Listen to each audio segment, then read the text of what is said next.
Hey everyone, and welcome back. Ready to dive into a big one. Always up for a challenge, especially when it comes to these global issues we've been exploring. Today it's global inequality, Yeah, which feels like it gets a million different explanations depending on who you ask. for sure. We've actually gotten some listener mail Okay. about a book that digs into this, Right. and it's honestly making me rethink some things already. What I find so interesting about this book is how it takes these big theories about global inequality, Yeah. but then backs them up with these really specific historical examples. Okay, so let's start with theory number one. The geography hypothesis. Yeah. This is the one that says like climate and location, all that. Right. That's what determines if a country is going to be rich or poor. It's like they're destined from the start. Yeah, that whole idea that tropical countries are just too hot to be productive, like it's just too hard to get anything done. Right, like it's just in the air, the soil or something. Exactly. But this book kind of bursts that bubble right away. Oh, yeah. Yeah, it takes us straight back to the Americas before Europeans showed up. Think about it. 500 years ago, Okay. it was the Aztecs and Incas in those supposedly unfavorable regions who had their act together. Yeah, that's true. Organized societies, Uh-huh. impressive infrastructure, the whole 9 yards. And meanwhile, you've got the future United States and Canada Right. kind of lagging A behind. totally different picture than what we might assume today. Completely flips the script. And it's not just the Americas. Historically, you've got South Asia, China. These were economic powerhouses compared to places like Australia and New Zealand, which are doing pretty well for themselves now. Right. So if Yeah. it's not just geography, what about disease? I mean, that has to play a role, right? It's easy to look at places struggling with things like malaria or yellow fever Mm-hmm. and think, well, there's your answer. Yeah. But the book makes this really important point. Okay. Just because two things show up together a lot doesn't mean one causes the other. Oh, interesting. Like, of course those diseases cause huge suffering, Yeah.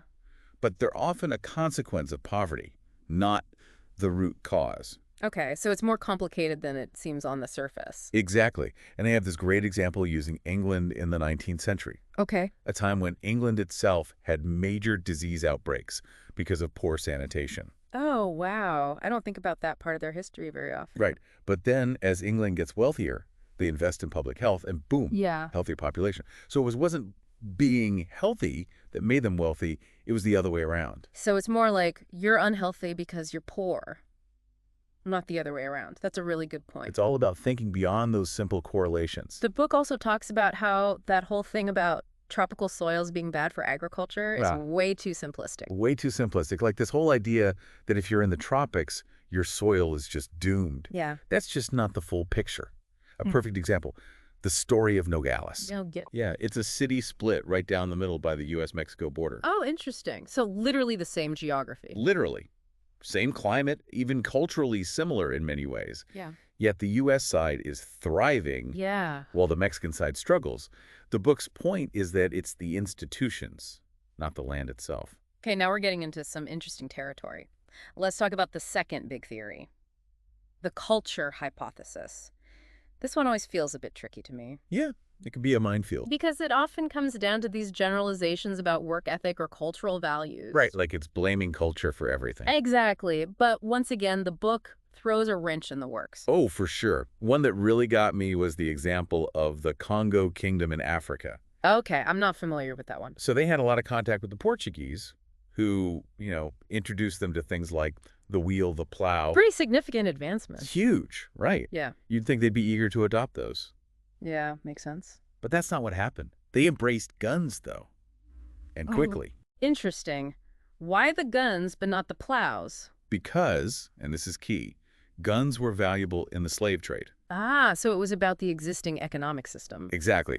The slave trade was hugely profitable for those in power, so they had zero incentive to change things up. So it wasn't about rejecting technology outright, more like Yeah. responding to the incentives they were already dealing with? Exactly. And that completely challenges this idea that some cultures are just, like, anti-progress by nature. Oh, right. It's way more nuanced than that. Way more nuanced. Like, the book also takes on that whole Protestant work ethic idea. Oh, yeah, Max Weber's big theory. The one that says Protestant countries were basically destined for economic success. Right, because of their values around hard work and all that. Exactly. Yeah. But then how do you explain Catholic France industrializing like crazy. Yeah, good point. Or the rise of East Asia, which had almost nothing to do with Protestantism. Yeah, it seems like every time someone tries to pin global inequality solely on culture, some other example pops up that just doesn't fit. Exactly. The book even challenges the idea that European culture is inherently superior. Okay, how so? Well, they point to places like Argentina and Uruguay, Okay. large European populations. Right. But they've struggled economically. Yeah. So clearly, there's more to the story. It's like culture matters, but it's not the whole story. Exactly. The book argues that it's often shaped by institutions, Okay, there's that word again. more than it being the main driver of success or failure on its own.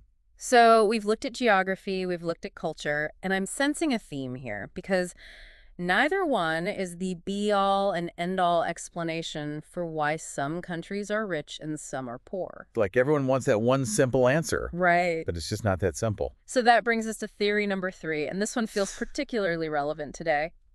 The ignorance hypothesis. Ah, yes, the idea that if we could just enlighten all the leaders of developing countries, give them the magic formula for economic success, Right. everything would fall into place. Yeah, like if they just knew what we knew, everything would be fine. But the book kind of throws cold water on that idea too, doesn't it? Oh, big time. They have this fascinating example using Ghana after they gained independence. Okay. Imagine a country full of potential, newly independent. They even get advice from a Nobel Prize-winning economist. Sounds like a recipe for success, at least on paper. Right. But instead of this economic boom, they face all these struggles. Huh. So what went wrong? That's what the book digs into. And it uses Ghana to show how the ignorance hypothesis just doesn't hold up. Okay, I'm really curious to hear more about that. So we've got Ghana as one example, but the book doesn't stop there, does it? Not even close. It gives all these examples of leaders, even in democracies, Right. who go and adopt these policies they know are going to be harmful to their economies. So why do it if you know it's going to make things worse? Because, and this is crucial, those policies often serve the leader's own interests. So it's not about ignorance of economics, it's about self-interest, about maintaining power. Exactly.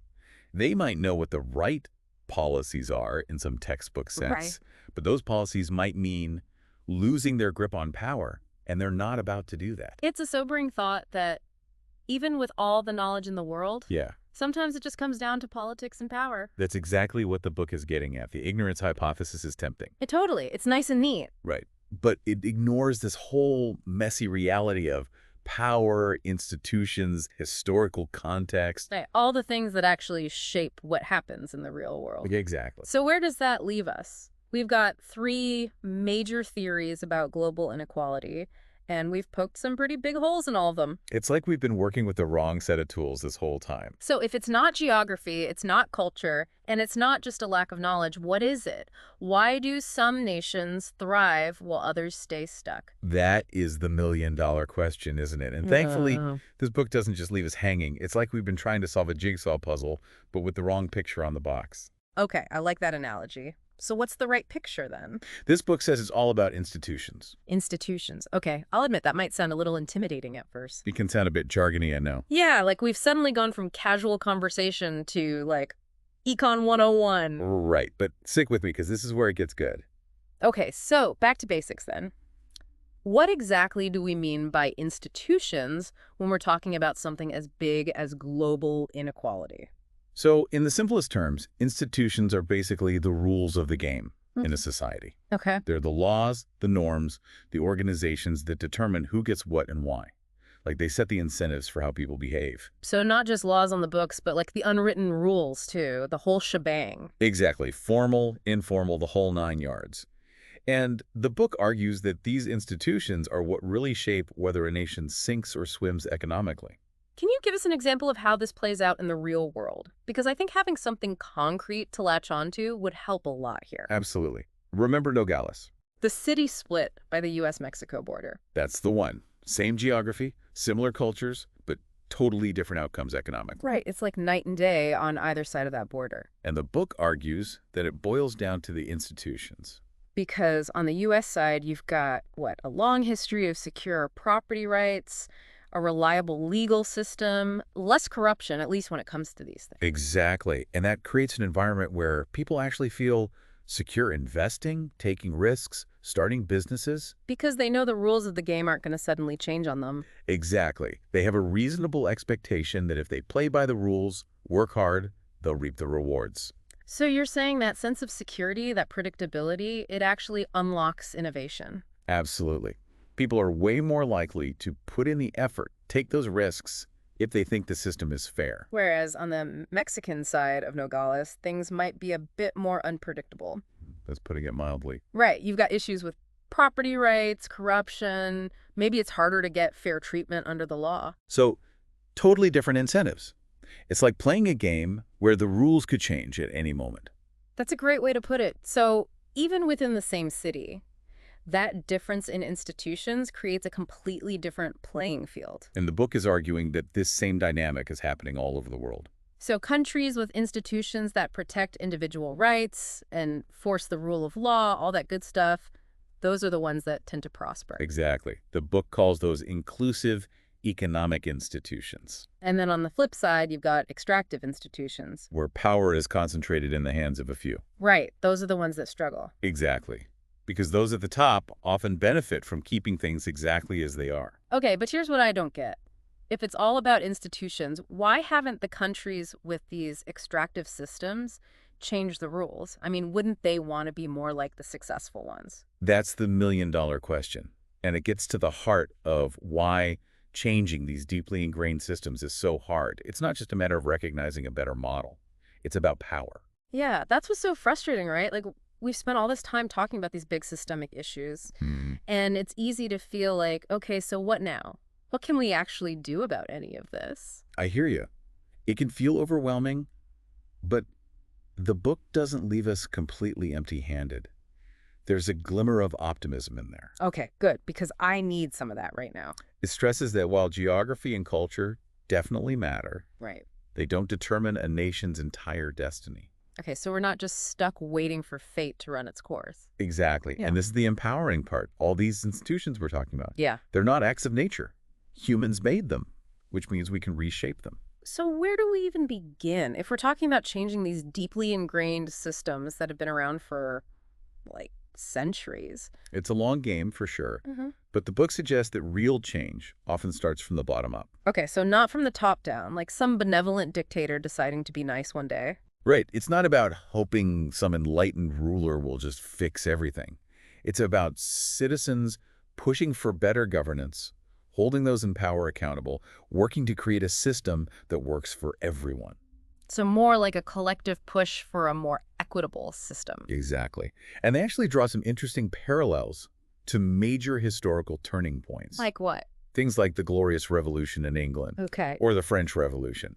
Those weren't just about some abstract ideal. Right. They got pretty real. They were driven by everyday people who were fed up with the system and decided to do something about it. It's true. Those were pretty tumultuous periods in history. For sure. Yeah. And it's not about glorifying violence or anything like that. Right. But it shows that sometimes real change requires a pretty major shakeup.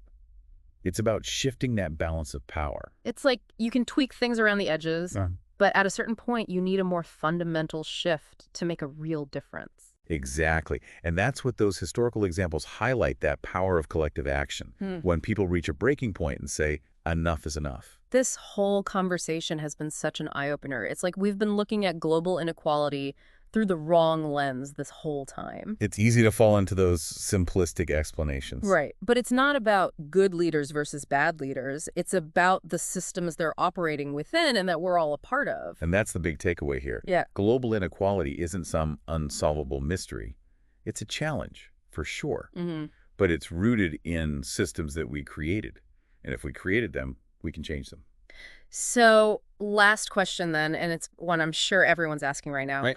What can we actually do as individuals? I mean, it still feels so big. It is big, but we Yeah. don't have to solve it all at once.